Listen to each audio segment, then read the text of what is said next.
6월 5일을 유엔이 정한 세계 환경의 날입니다.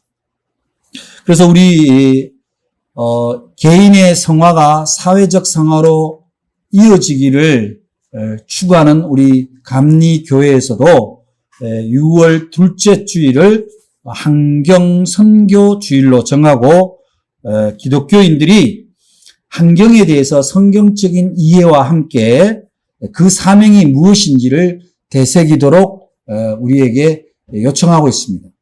그래서 오늘 여러분과 함께 환경 선교 주일에 대한 특별한 의미를 새기고 또 우리가 성도로서 어떤 자세를 가져야 되는 건지 다시 한번 우리가 다져보도록 하겠습니다. 지금 현재 이 환경 문제가 굉장히 심각한데 교회 밖에 전 세계 또 전 세계 각국의 정부와 학계 또는 전문가들이 지금 이 지구의 위기를 다 같이 예감하고 여러 가지 대책을 심도 있게 논의하고 있습니다. 교회 밖에 이런 정부나 기관이나 단체가 이렇게 환경 문제에 대한 심각성, 지구의 위기를 심각하게 받아들이고 있는 것 이상으로 사실은 우리 그리스도인들이 하나님의 이 창조 세계인 자연 세계의 위기, 곧 인간의 위기에 대해서 좀 더 심각하게 받아들여야 된다. 그렇게 생각을 합니다. 오히려 그런 환경을 회복하는, 자연을 보존하는 일에 오히려 그리스도인들이, 교회가 더 주도적으로 가는 것이 신앙적으로, 교리적으로 맞는 것이다. 이렇게 저는 생각을 합니다. 그래서 오늘 우리가 환경 선교 주일을 맞아서 하나님이 만드신 이 창조의 아름다움을 보존하고 또 오염되어 가는 하나님의 창조 세계를 어떻게 우리가 지켜가며 회복시킬 건가를 우리의 신앙 자세에 대해서 한번 책임 있는 결단을 한번 할 수 있기를 바랍니다. 저는 제가 오늘 전하는 이 말씀의 선포가 우리 교인뿐만 아니라 크리스천이라면 함께 나눴으면 좋겠다. 그런 바람도 있습니다. 오늘 말씀에 창세기에 보면 1장의 1절에는 어떻게 나옵니까? 하나님이 태초에 하나님이 천지를 창조하시니라 그렇게 하고 엿새 동안 하나님이 창조하실 때마다 무엇이 반복되고 있습니까? 보시기에 좋았더라 이렇게 반복하고 있습니다. 그런데 오늘 우리가 1장 31절 마지막에 읽은 대목에서는 심히 좋았더라 이렇게 되어 있습니다. 말하자면 굉장히 좋았다, 아주 만족한다 그런 말씀이에요. 다른 거는 그럭저럭 좋았다, 그냥 좋았다라고 표현이 되어 있다면 정말 great, beautiful, 정말 대단히 아름답다. 하나님 당신이 창조하신 것에 대해서 당신이 만족한다는 것을 표현하신 이 말씀이 바로 31절 말씀입니다. 그런데 하나님의 세계를 인간이 임의대로 하는 그것이 뭐냐면 인간의 죄성이거든요. 자기가 주체가 되어버린 거예요. 하나님이 주체가 아니라 자기가 주체가 된 대상에 대해서도 마찬가지로 자연에 대해서도 그것이 우리가 알다시피 원죄입니다. 아담과 하와의 그 자기 판단에 의지한 선악과를 먹음으로 말미암아 결국은 그 원죄가 인간에게로 들어오게 되었는데 그것이 유전자가 돼서 인간은 끊임없이 자연을 이용의 도구로만 생각했지 공존의 도구, 상생의 도구를 보지를 않았던 거죠. 그래서 그렇지만 그래도 근세 200년 이전에 그때까지만 하더라도 자연과 인간은 어느 정도 상생이 이루어졌습니다. 석유가 인간에게 있어서 에너지원이 되기 전의 사건이죠. 그런데 그 그 이후 인간은 자기에게 들어있는 그 탐욕의 DNA를 끊임없이 유감없이 발휘를 하는 바람에 오늘날의 하나님의 창조 세계는 무너지기 시작했습니다. 하나님이 만드신 이 창조 세계는 원래는 하나님이 만드셨을 때 하나님이 보시기에 아름답도록, 그래서 그 모든 피조물들은 하나님 보시기에 아름답도록 존재하도록 창조된 거예요. 그래서 하나님은 그 다양하고 아름다운 자연 세계를 통해서 만족감을 표시를 하신 겁니다. 하나님은 어떠한 자연도 그 하나님이 정해놓은 질서와 섭리에 의하지 않고는 함부로 훼손되는 것에 대해서 하나님은 허락하지 않으셨습니다. 여러분, 이제 가끔씩 우리가 보면은 이렇게 자연 세계나 어디 여행을 하거나 정말 사람들이 잘 가지 않는 자연이 잘 보존된 데를 가보면 정말 아름답다, 그런 생각을 하게 되잖아요. 그 원래의 모습을 간직한다는 것, 최초의 모습을 간직한다라는 건 그렇게 아름다운 거예요. 그래서 하나님은 그 아름답지만 물론 어떤 생태계의 질서에 의해서 서로 먹이가 되고 희생이 되는 그 질서는 있습니다. 그 질서가 지켜지는 범위 내에서 아름답게 자기의 모습을 끊임없이 하나님을 향해서 그대로 드러내는 것이 하나님의 이 창조 세계의 질서이자 하나님 보시기에 아름다운 것이랍니다. 그것이 잘 지켜진 것. 그래서 보면 우리가 아까 전에 공동 기도를 드릴 때도 말씀을 드렸습니다만은, 또 기도를 했습니다만은, 이 코로나19로 인해서 사람들이 움직이지 않고 여행을 하지 않고 자연을 찾지 않으니까 자연이 막 회복되는 장면들이 이제 뉴스에 보도가 되고 있잖아요. 우리나라 같은 경우도 분단의 비극이 있는 현장이지만 저 비무장지대, 인간이 들어가지 않는 곳에는 어떻게 되죠? 생태계가 다 회복이 됐잖아요. 물고기고 거기에 있는 날짐승, 들짐승들이 다 회복이 되고.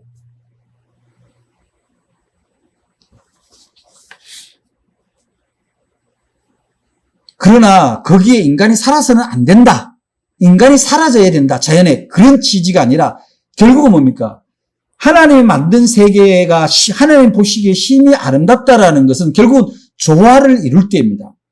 적절하게 피어날 때 피어날 줄 알고 있어야 될 곳에 있고 어느 한 것이 완전히 지배하지 않는 것. 여러분, 지구가 빙하기가 왜 찾아왔습니까? 공룡이라는 단 하나의 동물이 지나치게 비대해진, 더 이상 상위에 천적이 없는 그런 상태에서 공룡 한 마리 큰 것이 얼마 전에 뉴스에 보니까 한 마리가 길이가 30m래요. 그게 짐승입니까? 괴물이지? 그러면 그 짐승들이 먹을 때 얼마나 먹게 되겠어요? 모든 자연이 다 파괴되는 거예요. 그때 지구 온난화가 오고 온난화 이후에 결국 빙하기가 온 거죠. 오늘날의 인간들의 어떤 화학을 쓰고 자연을 훼손하는 거 보면 마치 그 쥐라기 시대 이후 빙하기로 접어들기 직전에 지구의 위기를 보는 것 같다, 이 말이죠. 그래서 우리는 결국은 하나님이 최초로 만들어서 아주 다양하고 조화롭게 만들었던 그 상태로 회복되고 돌아가는 것이 결국은 하나님께 영광을 돌리는 일이다. 이 세계, 이 자연 세계, 피조 세계를 만드신 분이 하나님이고 그분이 정말 예술가로서 아름다운 예술가로서 만드는 아름다운 창조물인데 우리가 피조물인 우리가 그분의 창조물을 함부로 훼손하고 작품을 파괴하고 있습니다. 그것은 곤란하다. 오늘 말씀을 이렇게 자세히 보면은 닷새 동안에 보면은 그냥 보시기에 좋았다 이렇게 하지만 마지막에서는 보시기에 좋았다, 심히 좋았다 하면서 그 앞에 전제가 있어요. 여섯째 날에 어떤 일이 있었어요? 사람을 창조를 했죠, 물론. 사람을 창조해서 그 사람이 하나님의 형상을 닮았기 때문에 굉장히 만족을 했기 때문에 좋았을 수도 있어요, 하나님이. 그 점도 우리가 인정해야 돼요. 하나님의 인품이 우리 인간에게 들어온 거예요. 하나님의 성품이 우리에게 들어온 거예요. 그러나 여러분 우리에게 질문해 봅시다. 우리가 정말 하나님의 성품을 따라서 살아가는 존재입니까? 그렇지 않다면 우리는 뭡니까? 하나님의 피조물, 하나님을 닮은, 하나님의 창조의 가장 아름다운 멸류관이라고 할 수 있는 사람의 모습으로서 이미 비켜져 있는 거죠. 스스로 파괴한 거예요. 우리의 신앙에서 가장 중요한 게 뭐예요? 하나님이 생명으로 우리에게 부어주셔서 우리가 하나님을 닮은 존재가 되었다는 사실입니다. 그리고 하나님이 마지막에 하시는 말씀이 하나님이 지으신 그 모든 것을 보시니 그랬어요. 사람만 보기 좋다는 게 아니에요. 하나님이 지으신 그 모든 것, everything, 모든 게 보기 좋은 거예요. 인간만이 보기 좋다는 게 아니에요. 우리는 이 점에 주목을 해야 됩니다. 그런데 오늘날 인간, 화학 에너지가 발견되고부터 우리들은 얼마나 자연을 함부로 했습니까? 인간이 편안하기 위해서, 인간의 경제적인 이익을 위해서 모든 자연이 희생당했던 것을 생각하면 하나님이 보시기에 심히 좋았다. 이 모든 창조물이 온전하게 조화를 이뤘을 때 심히 좋았다라는 것을 우리는 스스로 하나님의 그 창조물에 대해서 무시하고 있다. 오늘날에 우리는 심히 우리 자신을 돌아보고 회개해야 되는 대목이 여기 있다는 사실입니다. 요즘 상생, 공생, 공존 이런 말 많이 씁니다. 인간끼리도 당연히 상생, 공존, 공생이 필요합니다. 그러나 인간과 자연이 이미 힘센 것, 자기의 지혜를 지배하는 데 쓰는 것에 있는 이상 우리는 인간끼리 또 조화를 이루면서 살아가기가 어렵다는 거예요. 여러분, 하나님께서 선포하신 지으신 그 모든 것을 보시기에 심히 좋았다라고 이 하나님의 만족을 우리가 인간이 뭐라고 그 조화를 깨며 인간의 것으로 만들어가고 있습니까?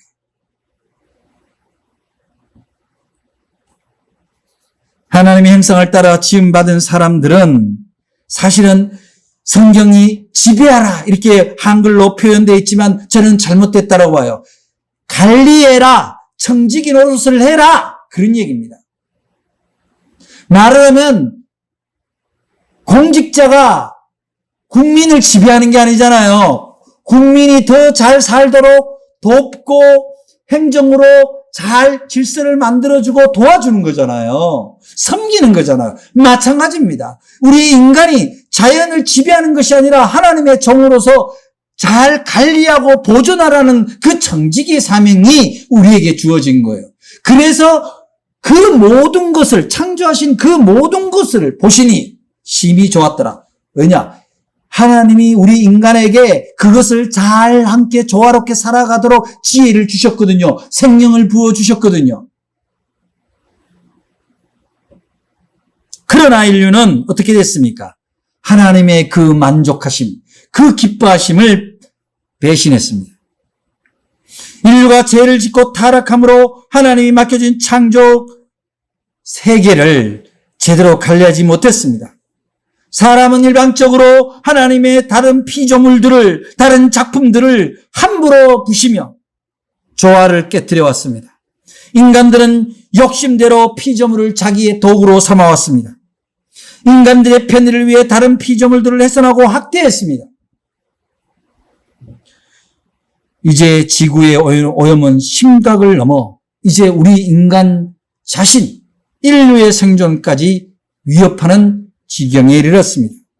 얼마 전에 작년인가 그 보도에 나왔죠. 그 스페인 바닷가에서 고래를 잡았는데 이 고래 뱃속에서 플라스틱이 무려 30kg 가까이 나왔다는 거예요. 그 고래가 플라스틱을 30kg나 먹은 거예요. 그 바다에서. 얼마나 바다에 쓰레기가 많이 다닌다는 얘기예요. 또 인도네시아에서 발견되는 또 고래 뱃속에서는 플라스틱 컵이 무려 115개가 나왔어요. 고래 뱃속에서. 그리고 그 안에서는 천여 가지의 플라스틱 제품이 나온 거예요.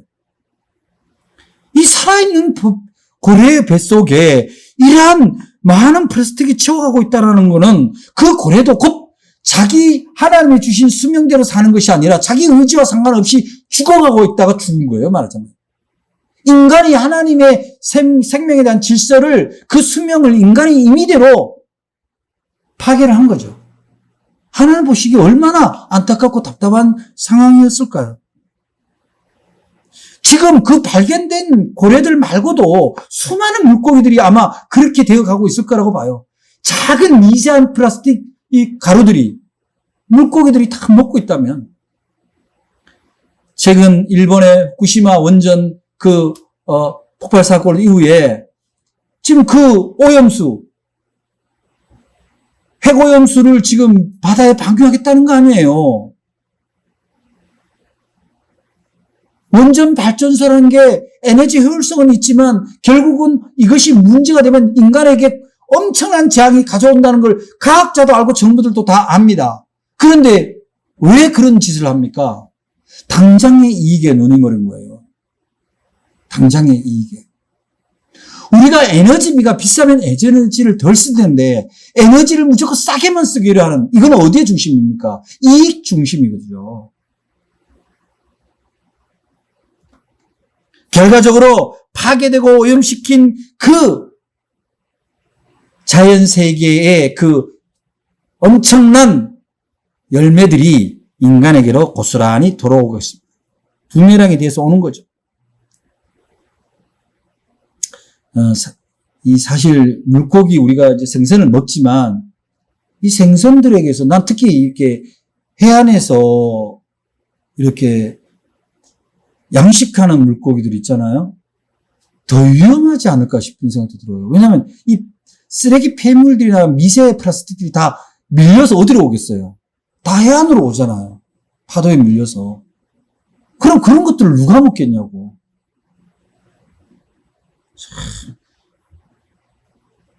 많은 것을 생산하기 위해서요, 잡초가 자라는데 인간이 손으로 뽑지 않고 어떻게 해야 합니까? 인간의 편의를 위해서 다 아주 독한 농약 성분을 다 뿌려버리죠. 그러면 잡초 다 죽어요. 그런데 그 잡초만 농약을 먹냐고요. 그렇지 않잖아요. 그 식용 작물도 똑같이 농약을 먹거든요.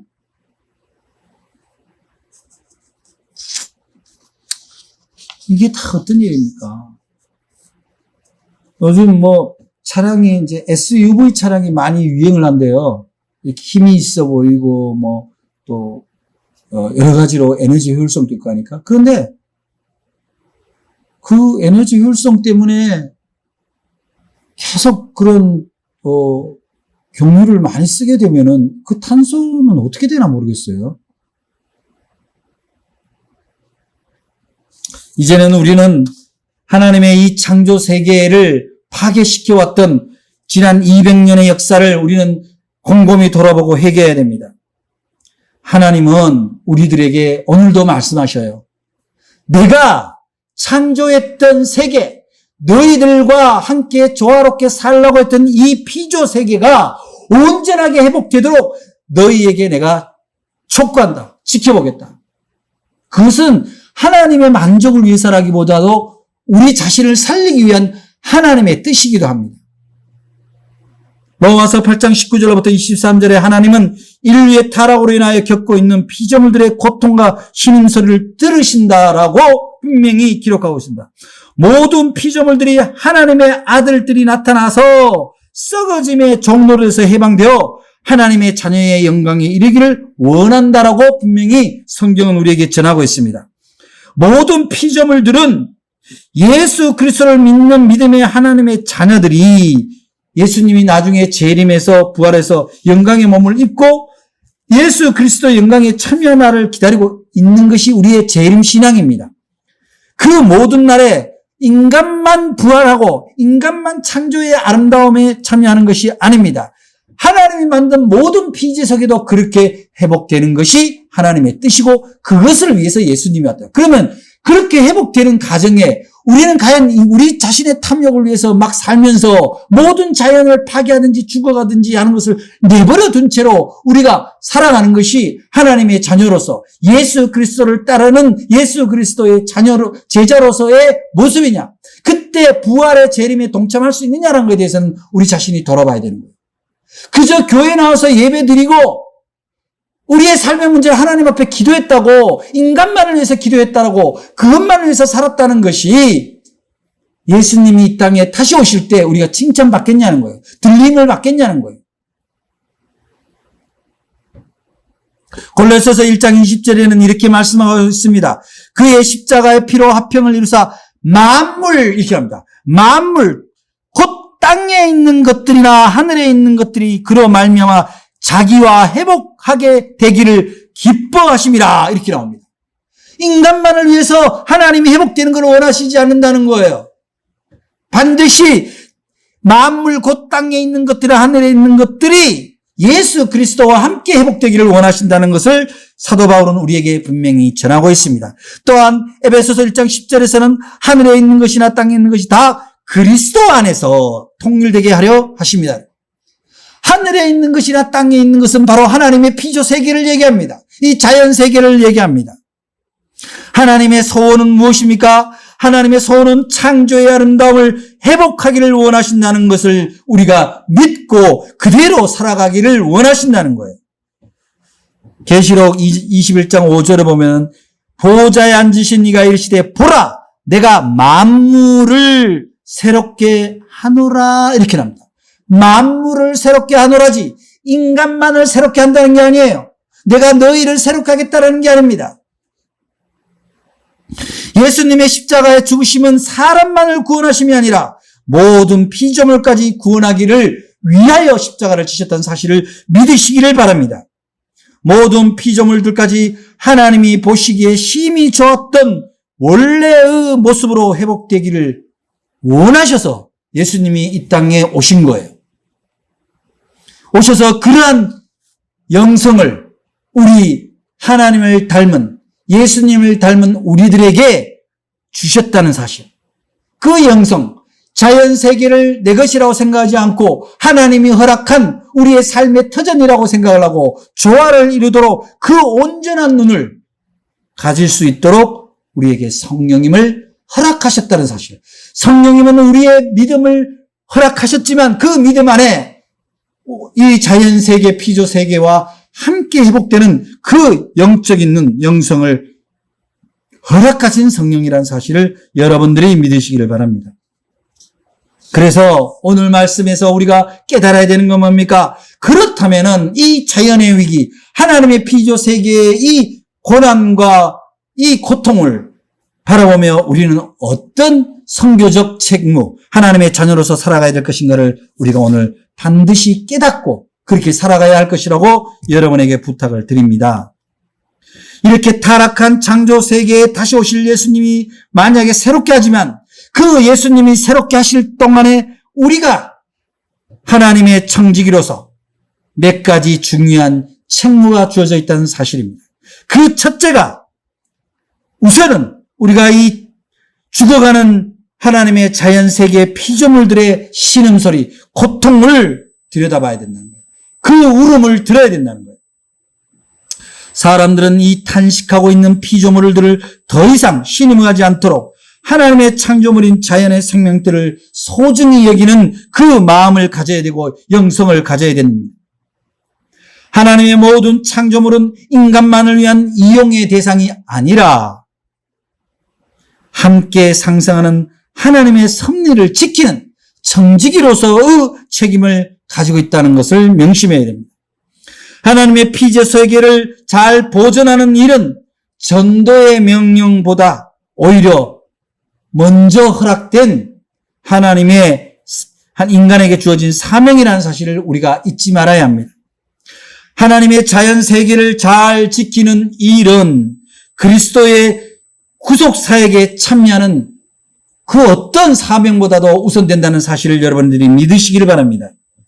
두 번째 우리에게 주어진 선교적 책무는 자연을 회복하는데 우리 삶의 불편을 감수할 각오와 실천이 필요하다는 거예요. 우리는 불편하지 않고 우리 모든 것을 만족대로 살아가면서 자연과 어울려 살 수는 없습니다. 이제 미세먼지가 막 이렇게 한반도에 밀려오면 마치 저 중국의 공장들, 중국에서만 온다고 생각을 하는데 사실은 꼭 그렇지만도 않아요. 우리가 날마다 사용하는 이 전기 에너지 있잖아요. 이 전기 에너지는 어디서 나옵니까? 우리나라에는 아직까지도 상당 부분이 화학발전소에서 나옵니다. 이 화학발전소가 뿜어내는 이 탄소의 양이 중국이 오수는 것과 버금가요. 뭐 이제 전기차 나왔으니까 탄소가 줄어들 거 아니야. 근데 전기차의 전기는 어디서 나오냐? 그것도 역시 이게 탄소를 발생시키는 화학 에너지, 화학 발전소에서 나오잖아요.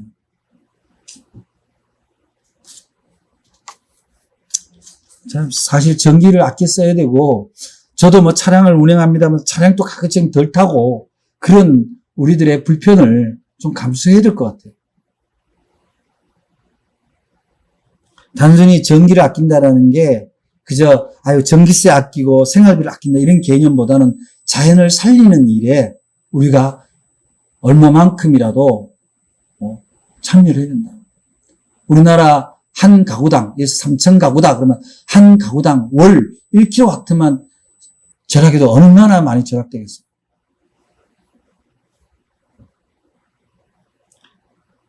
그리고 이제 여름이 되면 이제 뭐 여러분들 샤워도 하고 뭐 물을 많이 쓰고, 물론 지금 우리나라도 물을 굉장히 많이 쓰는 나라인데 그 생활하수도 굉장히 문제가 되거든요, 사실.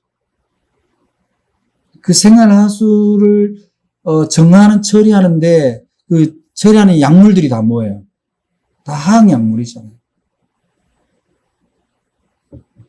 그리고 생활하수를 완전히 다 걸러내기가 어려워요. 그러면 일부는 그냥 오염수가 그냥 강으로 바다로 흘러가거든요. 그게 다 어떻게 그 주변의 식물들과 그 물고기들에게 다 영향을 끼치죠. 그러면 그렇게 오염된 것들에 기형화된 우리는 그런 식물과 물고기를 먹고 사는 거죠. 그 언젠가 통계해 보니까 우리 인간들이요, 한 해 그 쓰레기를 바다에서 쓰레기가 발견되는 양이 1천만 톤이래요. 1천만 톤. 1,000톤 그래도 많은데 1천만 톤이 바다에서 쓰레기가 떠돌아다닌다 그러면 어떻게 되겠어요? 1천만 톤이면.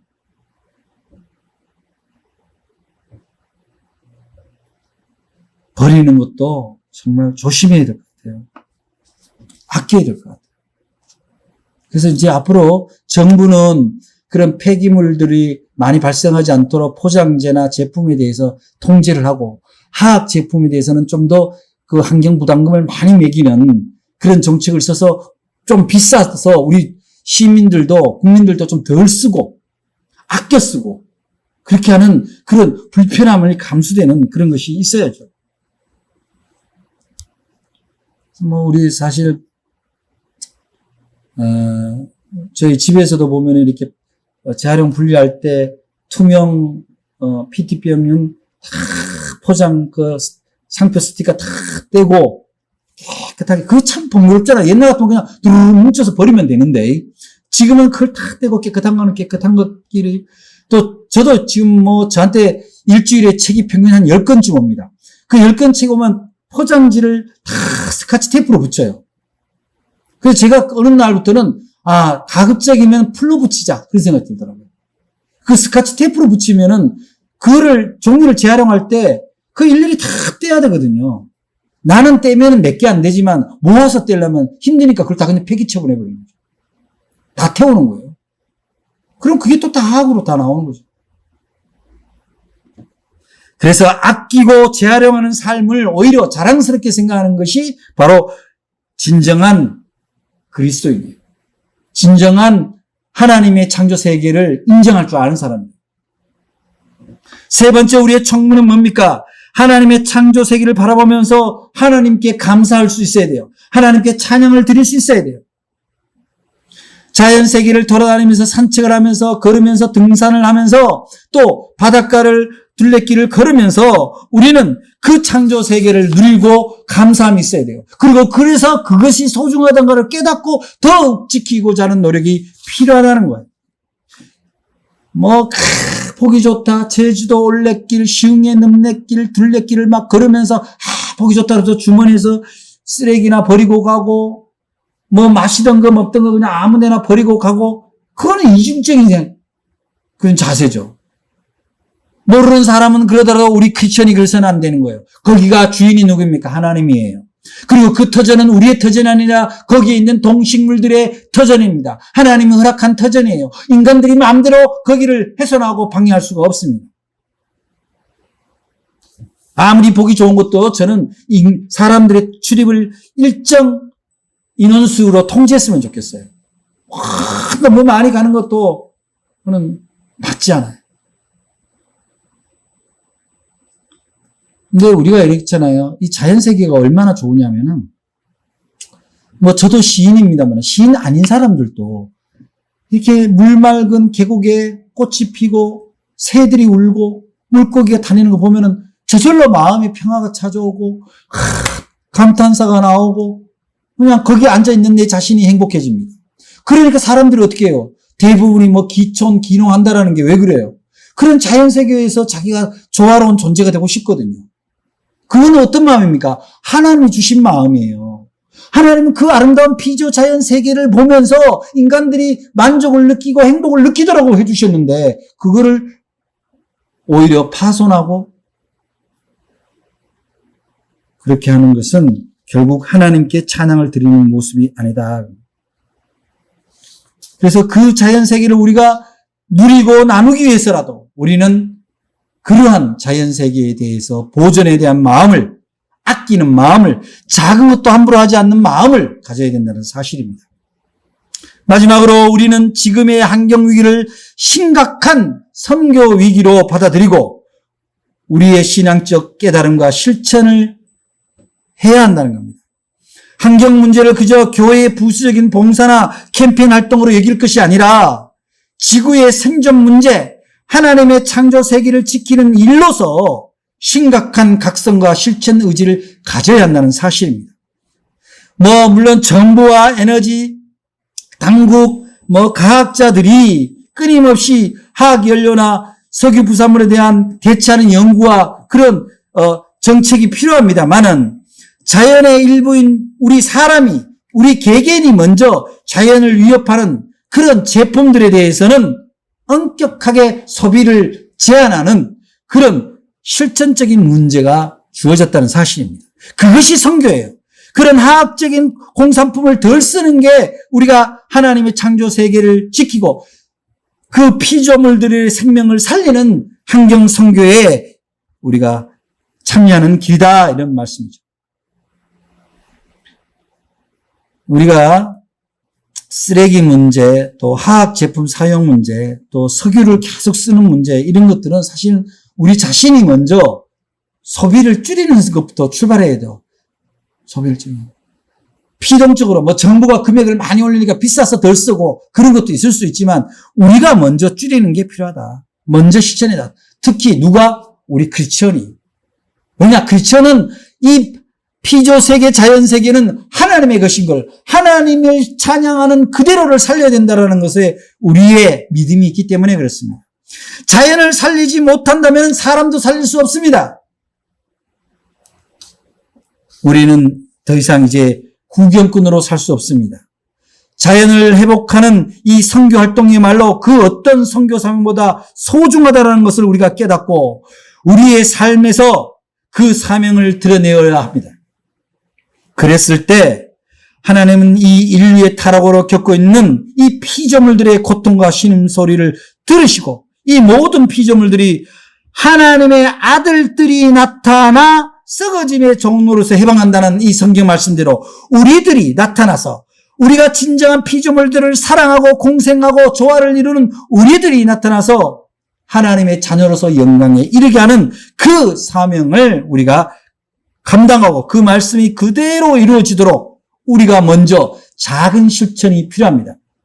무슨 어깨띠를 미고 프레카드를 들고 캠페인하는 것도 소중합니다만 우리의 생활 속에서 검소하고 절약하는 삶, 자연의 자연 생명들까지도 하나님의 것이라는 그 믿음을 고백할 수 있고 실천하는 그런 하나님의 자녀로서의 그 고백과 회복의 삶을 사는 것이 바로 어떤 겁니까? 바로 만물이 회복되는 성경의 뜻이 이루어지는 삶입니다. 이제 우리는 이 피조 세계를 지키는, 보존하고 아름답게 가꾸어가는 하나님의 청지기이자 교회의 선교사들이 다 되어야 된다는 사실을 믿으시기를 바랍니다. 오늘 환경 선교 주일은 오늘만 지키는 것이 아니라 우리가 365일 지켜야 될 환경 선교의 사명자로서 다시 한번 결단하는 여러분의 시간, 예배가 되기를 주의 이름으로 간절히 부탁드립니다. 기도하겠습니다. 사랑의 하나님 감사합니다. 우리는 오늘 환경 선교 주일을 맞아서 우리가 하나님의 창조 세계에 있어서 상생의 청지기가 되는 것을 말씀을 통해서 하나님의 뜻을 통해서 깨달았습니다. 깨닫고 돌아가면서 잊어버리는 것이 아니라 우리의 생활 가운데서 자연세계를 지키기 위해서 검소하며 제한하고 스스로 절제된 삶을 살 수 있도록 자연세계를 아름답게 보존하는데 실천할 수 있는 저희들의 믿음과 결단을 허락하여 주옵소서. 우리가 잠시 망각하고 잊어버릴 때 주님이 기억나게 하시고 또한 실천할 수 있도록 저희를 붙들어 주시옵소서. 이 자연세계와 함께 아름다운 삶을 영위하기를 원하시는 우리 주 예수 그리스도 이름으로 간절히 기도드립니다. 아멘.